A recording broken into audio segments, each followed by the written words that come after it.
The phone rang while I was standing in my own kitchen, holding a glass of water I never got to drink.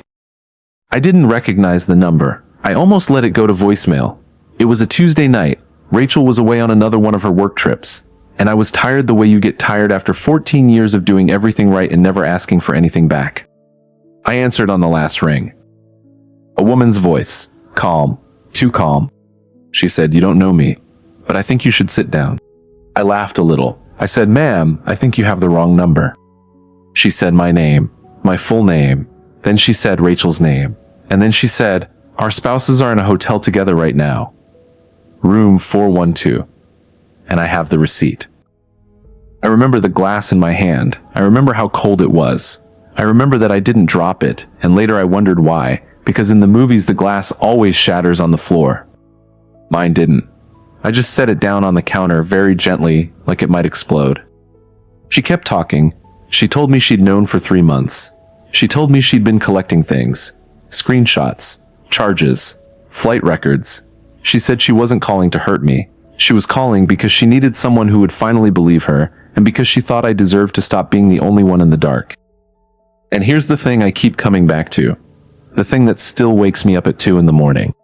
I wasn't shocked. Some quiet part of me, some part I'd been telling to shut up for 2 years, just exhaled. Like it had been holding its breath this whole time, waiting for someone else to say the words out loud so I wouldn't have to. My wife's business trips were never business trips. And the woman on the phone, the one who knew everything, who had the receipts, who had every reason to be my enemy, she turned out to be the only person on earth who was actually on my side. But I'm getting ahead of myself. Because to understand how a stranger ended up knowing my marriage better than I did, you have to go back. You have to go back to the beginning, to the version of me that still believed every single word that woman told me. So let me take you there. Let me tell you how a man loses his whole life one small lie at a time, and never sees a single one of them coming. Let me tell you who I was before that phone call, because that man is basically a stranger to me now. My name doesn't matter much. What matters is that I was the guy who showed up. 22 years running crews on construction sites, up before the sun, home after dark, hands cracked from the cold half the year. I built things. Real things. Houses that families still live in. There's a particular kind of pride in driving past a neighborhood and knowing your hands framed half of it. I met Rachel when I was 26. She was working the front desk at a dentist's office, and I'd chipped a tooth on a job site, and I walked in with blood on my shirt, and she didn't even flinch. She just handed me a paper towel and said, "You construction guys are all the same. Tough until there's a little blood." And I was gone. Just like that. We got married 2 years later. Small wedding. Her uncle's backyard. I remember thinking I would never need anything else in my life, and for a long time, I didn't. We had Emma first, then Tyler 4 years later. I worked doubles when I had to. I missed some things I still regret, some school plays, a couple birthdays when a job ran long. But I told myself I was doing it for them. Every nail I hammered, every early morning, it was all for that house and the 4 people inside it. I want to be honest about something, because it matters later. I was not a perfect husband. I was tired a lot. I wasn't good at talking about feelings. When Rachel wanted to sit and connect at the end of the day, sometimes all I had left was enough energy to fall asleep on the couch with the TV on. I know now that a marriage can starve slowly, quietly, and both people can pretend they don't notice. But I loved her. That was never the question. I loved her in the way I knew how, which was showing up, providing, fixing what broke, being the steady thing she could lean on. I thought that was enough. I thought love was a thing you proved with your actions, not your words. Rachel wanted more though, not from me, from her life. She used to say she felt small at that front desk, like her brain was going to waste. And I told her to go for it, whatever she wanted. Night classes, a new job, anything. I meant it. So when she got hired at a regional distribution company, entry level, some office job I never fully understood, I was proud of her. She lit up. She started dressing sharper. She'd come home talking about spreadsheets and quarterly numbers, and a boss named Marcus who really saw her potential. Marcus. I heard that name at my own dinner table for 2 years before I understood what it meant. He was the regional director, older, maybe 50. Smooth. The kind of guy who wears a watch that costs more than my truck. Rachel talked about him the way you talk about a mentor.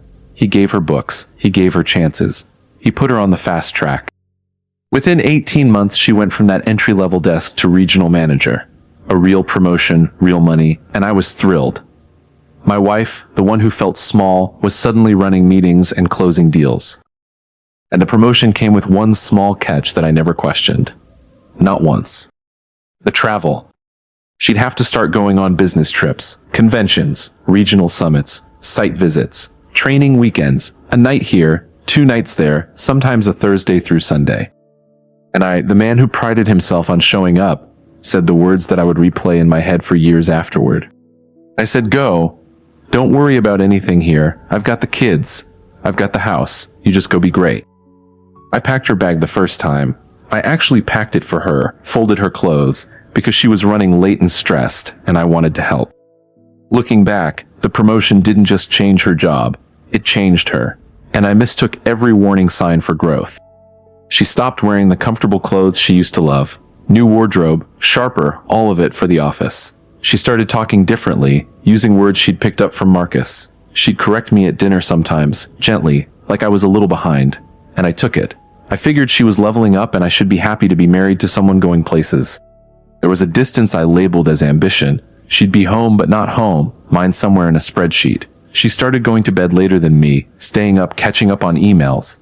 I'd wake up at 4 to head to a job site, and her side of the bed would be cold, and I'd find her asleep on the couch with her phone in her hand, and I'd cover her with a blanket and think, my hardworking wife. I was covering her with a blanket while she dreamed about another man. I've thought about that image countless times since. I had no idea I was packing her for him. That's the part nobody warns you about. The betrayal doesn't start with a lie you catch. It starts with a kindness you offer freely to someone who has already decided to use it against you. The first year of the trips, I didn't feel a single thing wrong, and I need you to understand that, because later people asked me how I could have missed it, and the answer is that in the beginning there was nothing to miss. She'd leave on a Thursday morning. I'd get the kids to school, work my shift, pick them up, make dinner, help with homework, do the whole single-parent routine for a few days. Rachel would call every night. She'd sound tired but happy. She'd tell me about the presentations, the boring hotel food, the coworker who snored in the next room during shared conferences. And she'd come home Sunday with a little gift, a keychain from the airport, a coffee mug from whatever city. Once, a t-shirt for Tyler from a science museum she said the group toured on their day off. Little things. Guilty things I understand now. But back then they just looked like love. I remember being grateful. I tell the guys on the crew, my wife's crushing it. Regional manager, traveling all over. And I meant it with my whole chest. Some of them made jokes, the way men do. You let your wife travel alone that much, brave man. And I'd get a little defensive. I'd say that's called trust, buddy. That's what a marriage is. Trust. I used that word like a shield. I had no idea it was already a wound. The trips got more frequent in year 2. That's when the math started to get strange, though I didn't do the math, because who does the math on their own marriage? Who sits down and audits the person they sleep next to? It went from 1 trip a month to almost 2, then the trips got longer, a 4-day summit, a week of regional integration. She'd come home and be somewhere else, physically there, sitting at my table, but her eyes were on her phone, and when I asked about the trip she'd give me these smooth, rehearsed answers that never quite had any details in them. I noticed she stopped bringing the little gifts. I didn't say anything. I figured the novelty had worn off. That's what I told myself. I was very, very good at telling myself things. Then there was the phone. For 14 years, Rachel's phone just sat on the counter, screen up, dinging with notifications she ignored. She never cared who saw it. Then, sometime in that second year, the phone started living face down. Everywhere. On the counter, on the nightstand, on the arm of the couch. Screen down, always, like a reflex. And she got a passcode. We'd never had passcodes. We were an open book couple, or so I thought. One day she just had a passcode, and when I asked, joking, "What are you hiding in there?" she laughed and said, "Work stuff." Marcus is paranoid about client info leaking. Marcus again, always a reasonable explanation with his name on it. There were other things, small ones, that I filed away and never opened. She started deleting her call history, which I found once by accident when I borrowed her phone to look up an address, a whole blank slate where 2 years of calls should have been. She said her phone storage was full and the calls auto-cleared. I believed it anyway. She got protective of her laptop. Snapped it shut when I walked behind her. Started doing work in the bedroom with the door closed instead of at the kitchen table like she used to. Little walls going up inside my own house, and I kept telling myself it was just the stress of a big new job. And the intimacy changed. She pulled away. Then every so often she'd come back with this sudden, almost performative warmth, and I could never predict which one I'd get. I know now what that pattern was. Guilt and cover, taking turns. Back then I just thought we were going through a rough patch, and that we'd find our way back. I want to stop here and say something to anyone listening who's feeling that same little itch in the back of their mind right now. That quiet voice you keep shushing. I know that voice. I shushed mine for 2 years. And I've learned something since then that I'd give anything to have understood back then. Your gut is not paranoia. Your gut is a witness that has been watching longer than your brain has been willing to admit. But I didn't know that yet. So when the perfume changed, I told myself she'd just bought something new. When she started shaving her legs before trips she used to say were exhausting and unglamorous, I told myself she was taking better care of herself. Good for her. When she came home from a training weekend, tan, in February, I told myself the hotel probably had a pool. Every single sign I had an answer for, and every answer I gave myself was a small brick I laid in a wall, brick by brick, between me and the truth. By the end of that second year, I was living with a woman who felt like a polite guest in my house, and I was still telling the guys on the crew that my wife was crushing it. The worst part isn't that she lied to me. The worst part is how well I lied to myself, and how much I needed those lies to be true. There was one night, about 6 months before that phone call, when I almost caught it. When the truth walked right up to my front door, and I chose not to open it. Rachel was in the shower. Her phone buzzed on the nightstand. Face down, of course. And I don't know why, but that night, for the first time in my life, I picked it up and turned it over. A text was on the lock screen, from a contact saved as Sandra HR. And the message said, "Can't stop thinking about the balcony. Same room next time?" I stood there holding that phone and my whole body went cold. And then, God help me, I did the thing that I am most ashamed of in this entire story. I explained it away. I thought, Sandra from HR. A woman. A coworker. The balcony, that's probably some work event, a rooftop networking thing. Same room, they must share conference blocks to save the company money. I actually constructed an innocent story, standing there in my own bedroom, faster than my heart could finish sinking. Because the alternative was too big. The alternative meant my whole life was a lie, and I had 2 kids asleep down the hall, and a mortgage, and 22 years of an identity built around being the guy who shows up. If she was cheating, then what was I? The fool who packed her suitcase. So I put the phone back. Face down. Exactly how I found it. And when she came out of the shower, I told her I loved her, and she said it back.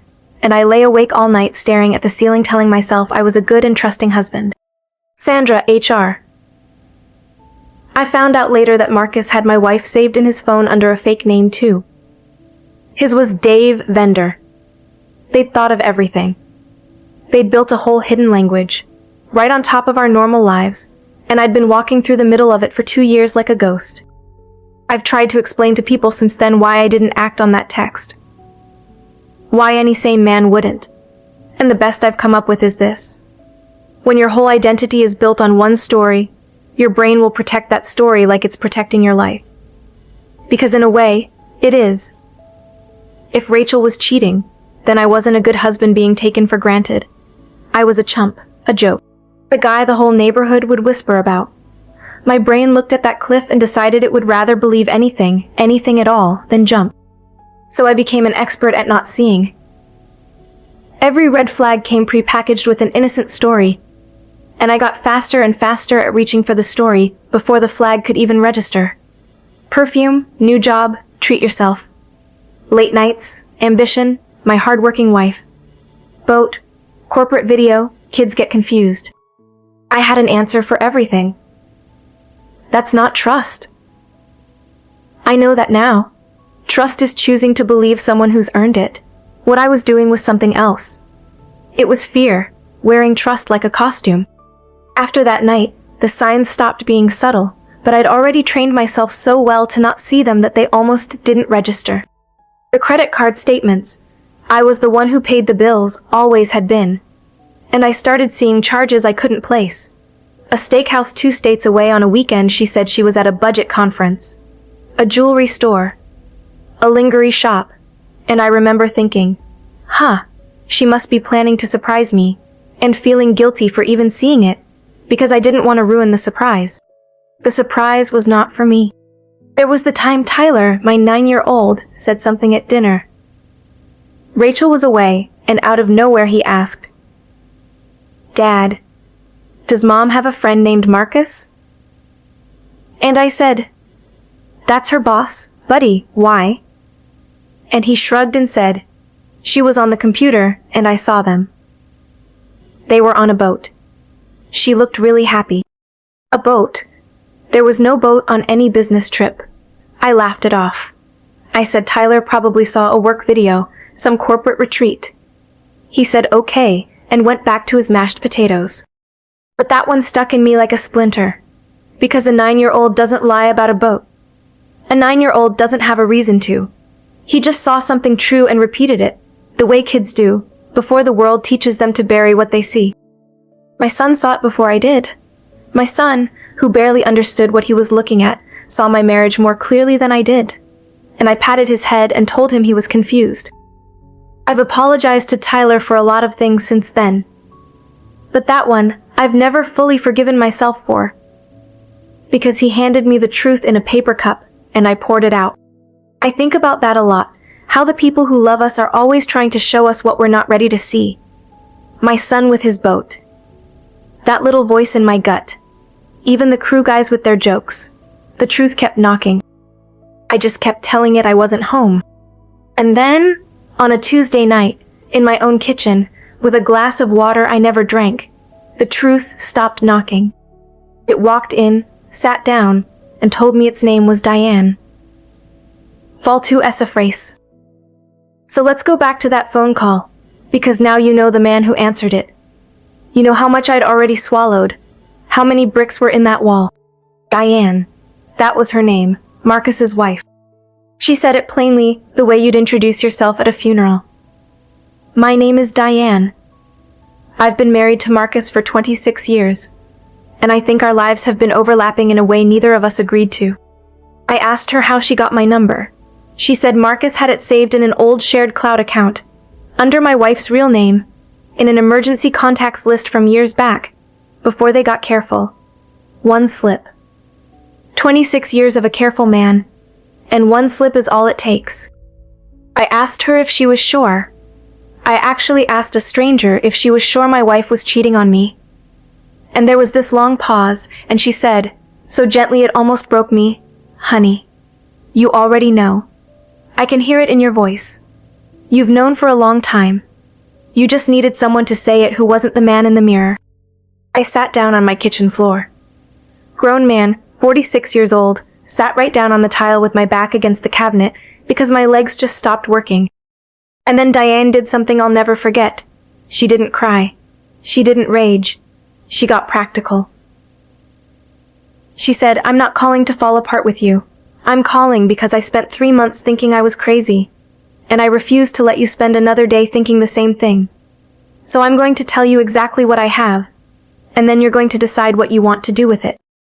She'd been where I was. A year earlier, she'd started noticing. Marcus working late. Marcus traveling to manage his regional team, which, it turned out, meant managing one specific regional manager. My wife. But Diane wasn't like me. When her gut spoke, she listened. She didn't build a wall. She built a file. She had hotel receipts, printed, dated, 2 names on the reservations. She had credit card statements she'd pulled from their joint account, dinners and rooms, and one very expensive weekend in Napa that Marcus had told her was a solo golf retreat. She had screenshots. She'd cloned an old iPad that still synced to his messages, and for 3 months she'd watched the whole thing unfold in real time.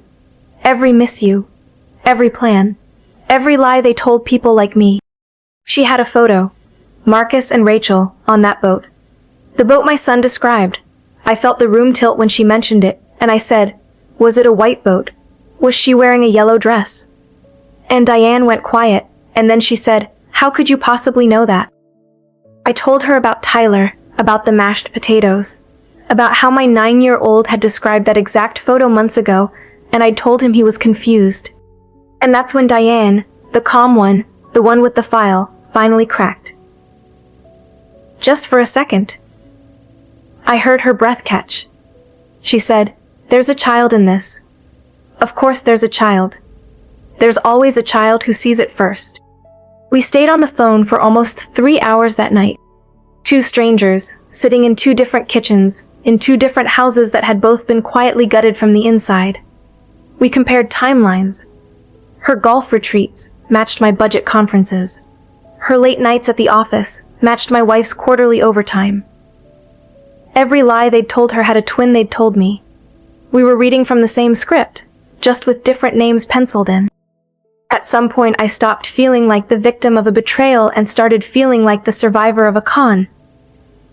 Because that's what it was. It wasn't a passionate affair that spun out of control. It was an operation. Two adults, coldly managing two families, two sets of finances, two beds, for 2 years, and doing it well.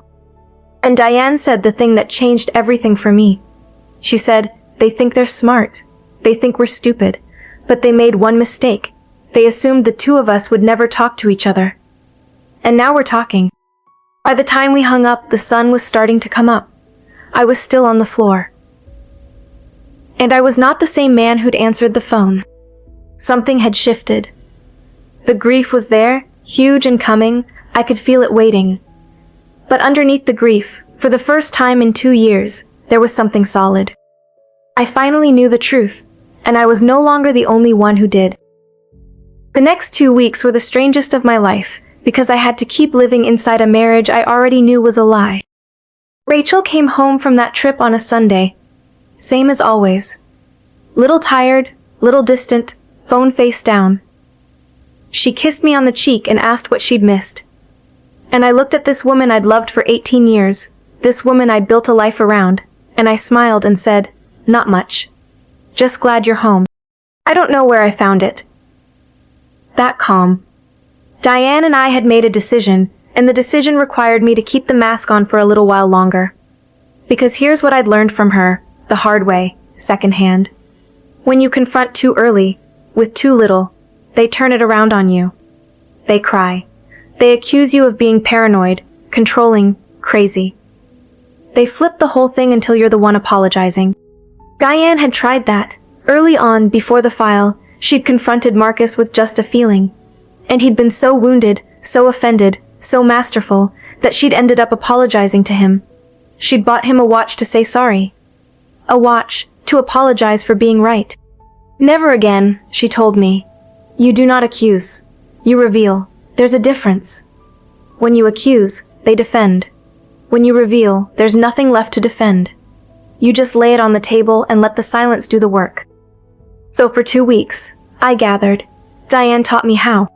I stopped being a husband and became something colder and clearer. I photographed credit card statements. I found the Lingerie charge and the steakhouse and matched the dates to Diane's records, and they lined up like puzzle pieces. I found a folder in our shared cloud, buried, that Rachel had forgotten was still synced to the family account, and inside were boarding passes. 2 seats, 14A and 14A and B account. Paid for, half of them, with our money. My money. The money I made framing houses in the cold. That was the one that got me. Not the sex. Not even the lies. It was the money. I did the math one night at the kitchen table. The same table where Tyler had told me about the boat. And I added up what those 2 years of business trips had cost. Flights she expensed to me. Hotels. Dinners. The Napa weekend was on our card, not the company's. Because of course it was. There was no company paying for any of it. Over $11,000 of my money had gone to funding my own wife's affair. I had, quite literally, paid a man to sleep with my wife.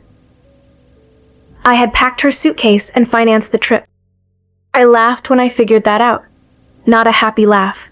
The kind of laugh that scares you when it comes out of your own mouth. Diane and I talked every day now. It's a strange thing to say, but she became the closest thing I had to a friend during the worst month of my life. We weren't anything romantic, let me be clear. We were 2 people holding the same rope, on opposite ends of the same fire. She'd catch me spiraling and pull me back. I'd catch her doing the same. She'd say, Don't you dare make this about whether you were enough. You were enough. This was never about you not being enough. This was about them being empty. She said something else that I've carried with me ever since. She said, grief is the price of having loved something real. And the sick joke is, you're not even sure the thing you loved was real. So you're grieving a person who may have never existed. That's the hardest kind of mourning there is.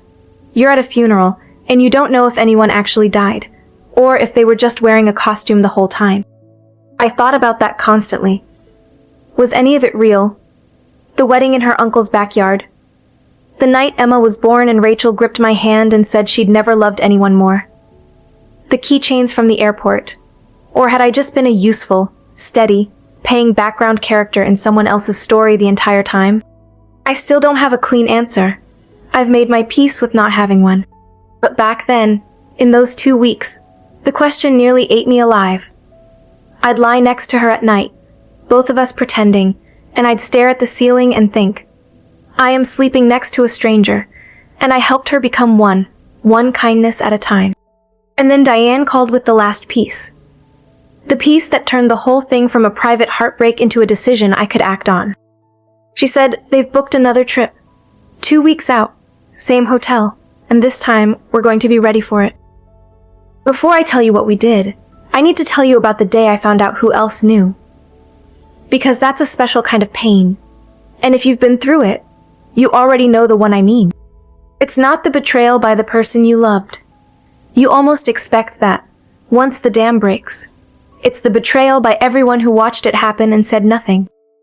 It started with my sister-in-law, Rachel's younger sister, Katie. We'd always been close, or I thought we had. She'd come to our barbecues, I'd fixed her car more times than I could count, I'd walked her down the aisle at her wedding, because their dad had passed.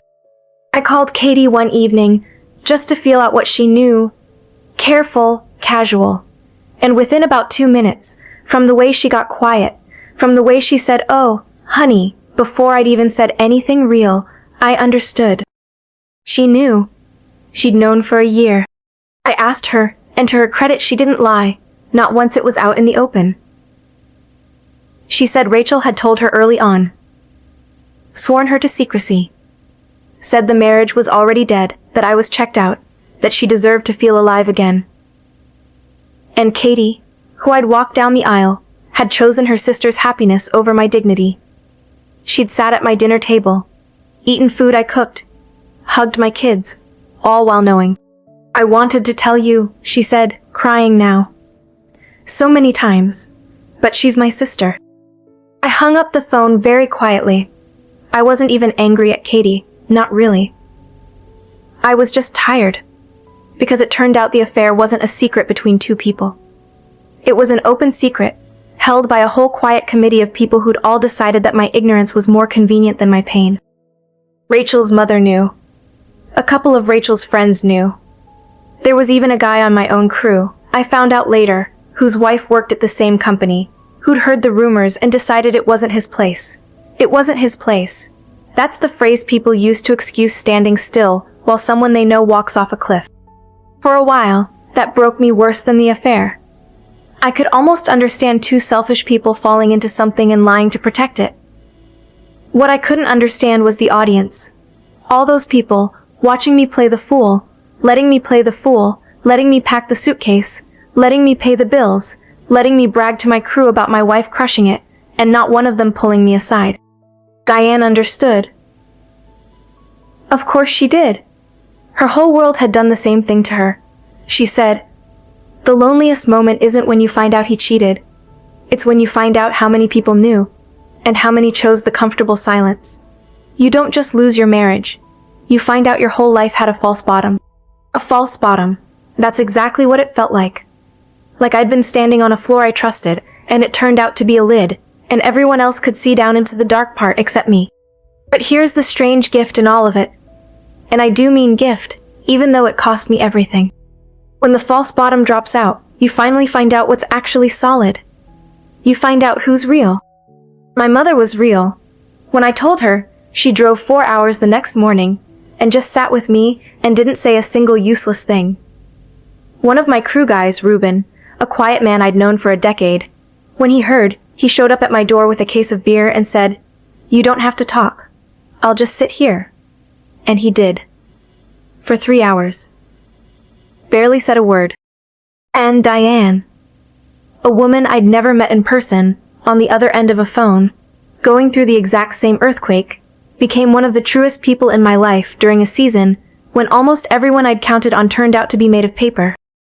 I learned something in those weeks that I wish I'd learned in an easier way. You don't know who your real people are until your life catches fire. Comfort attracts everybody. Only the real ones show up for the smoke. I lost a wife. I lost a sister-in-law, a mother-in-law, a handful of friends, a version of my life I'd spent 22 years building. But I found the floor, the actual floor, the one underneath the false one. And it turned out to be smaller than I thought.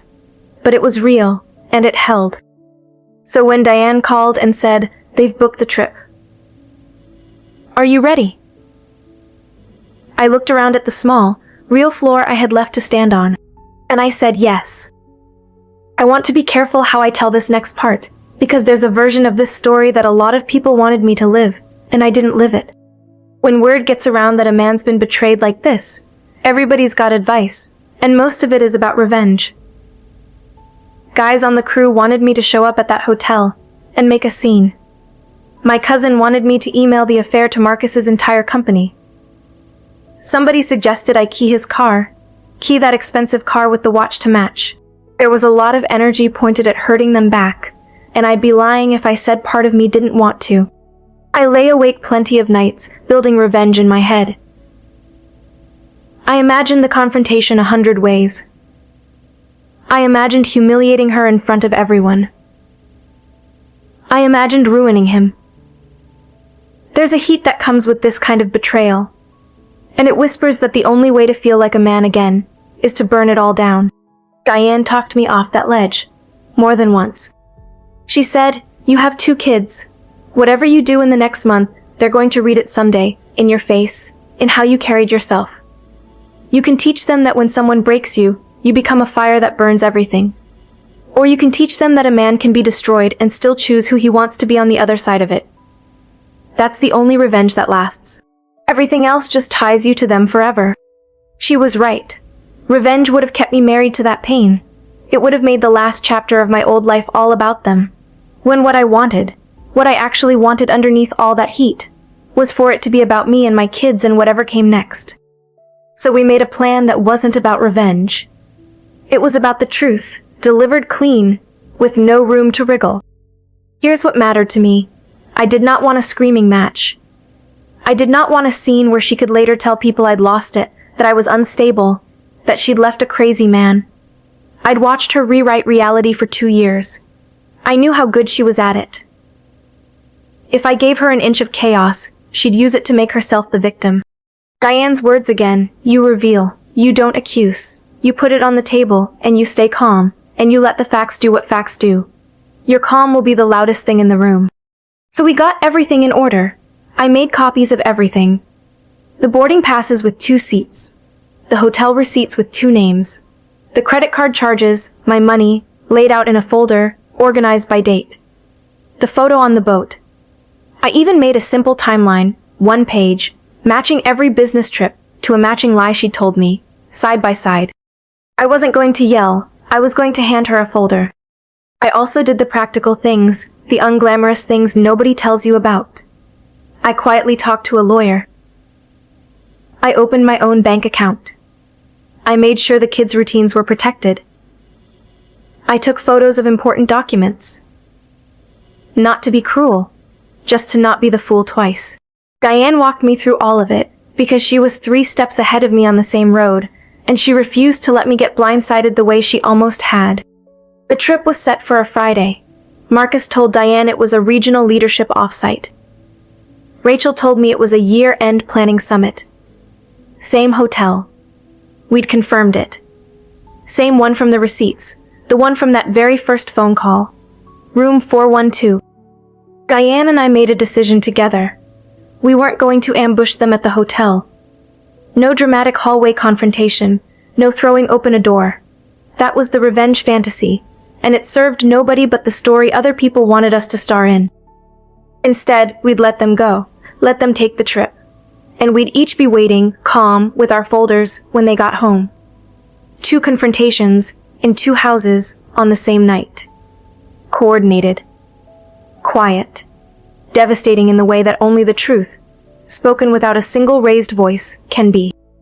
The night before Rachel left for that final trip, she was in a good mood. Lighter than she'd been in months. She hummed while she packed. She asked me to help her find her good earrings. And I helped her. One last time. I found her earrings and I handed them to her and I said, "Have a good trip." And I meant something completely different than she thought I meant. She had no idea it was the last lie she'd ever get to tell me and have me pretend to believe. She kissed me goodbye. She said, "Love you. See you Sunday." I said, "See you Sunday." And I watched her drive away to spend one final weekend with a man whose wife I'd be on the phone with the entire time. She came home that Sunday just like all the others. That was the eeriest part. 2 years of these homecomings, and this one looked identical. The little sigh as she set her bag down. The face-down phone. The God, I'm exhausted. Those summits are brutal. The kids were at my mother's. I'd arranged that. I told Rachel they were having a sleepover with their cousins, which was true, and which meant the house was empty and quiet, which was what I needed. She asked if I wanted to order takeout. I said sure. And while she was scrolling for the menu, phone face down between glances, I went to the closet and got the folder. I sat down across from her at the kitchen table. That same table. I put the folder down in the middle of it, and I slid it toward her, and I said, in the calmest voice I have ever used in my life, "Before we order, I think you should look at that." She opened it, and I watched 2 years of a carefully built lie meet the one thing it couldn't survive, which was daylight. I'm not going to pretend it was a clean, satisfying movie moment. It wasn't. The first thing she did was exactly what Diane said she'd do. She went on offense. "Where did you get this? Have you been spying on me? This is insane. This is a violation." For a full minute, she tried to make the crime be that I'd found out, instead of what I'd found. And this is the part I'm proudest of, honestly. I didn't take the bait. I didn't raise my voice. I just let her run out of road. I said, quietly, "Rachel, the seat next to yours was 14B. Whose seat was 14B? Silence. The room in Napa. Our card. Whose room was it? Silence. The boat. Tyler saw the boat. Our son described your yellow dress to me 8 months ago, and I told him he was confused. Whose boat was it, Rachel? And that was when it broke. Not into anger. Into something worse. She started to cry, and the crying was real. But here's what I understood in that moment, standing calm on my small real floor. She wasn't crying because she'd hurt me. She was crying because she'd been caught. There's a difference, and once you've seen it, you can never unsee it. She tried the next thing.